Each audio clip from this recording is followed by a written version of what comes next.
उनको लगा कि ये सब मर चुके हैं। तो उनका एक जो पाकिस्तानी जो कमांडर था, उसने अपने जवानों को आदेश दिया कि इनको रीचेक करो, इनमें से कोई जिंदा तो नहीं है।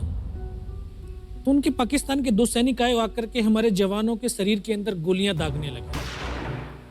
तो मैं बेहोश था, लेकिन इतना बेहोश नहीं था कि उनको सुन ना सकूं या देख ना सकूं।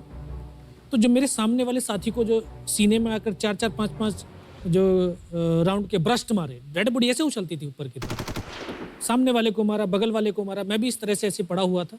उसने फर्स्ट में यहाँ पर ब्रस्ट मारा, फिर मेरे पैर में 2 जगह पे मारा। उसको मैं देख रहा हूँ कि धुआं निकल रहा है, लेकिन उस गोली की पीड़ा को चुपचाप पड़ा सहता रहा और उनको यकीन हो गया कि इनमें से कोई जिंदा नहीं। फिर बहुत गालियां दी, बूट की ठोकरें मारी।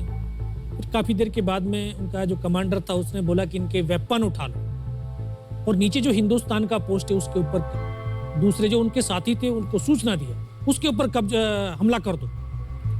ये आवाज भी सुनी तो मुझे लगा कि यार आज तो मेरी पूरी टीम खत्म हो जाएगी। तब ऊपर वाले से एक ही प्रार्थना करी कि मुझे इतने जिंदा रख दे कि मैं अपने साथियों तक सूचना दे सकूं और उनको बचा सकूं। और ये सत्य है कि अगर निस्वार्थ भाव और सच्ची श्रद्धा से उस परम पिता परमेश्वर को याद करते हैं तो शक्ति जरूर साथ देती है।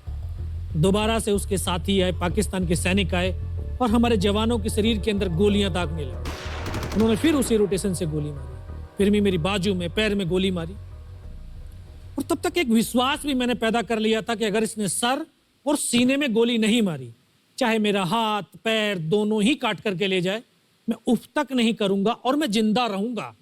मैं उस विश्वास की बदौलत आज आपके सम्मुख भी बैठा हूं। उसने आकर के दोबारा से गोली मारी, पर जब 1 कदम आगे गया तो उसने राइफल मेरी सीने की तरफ तानी। तब मुझे लगा यार अब नहीं बचूंगा। लेकिन कहते हैं कि जाको राखे साइयां मार सके ना कोई। और ये इस देश को हम भारत माँ बोलते हैं।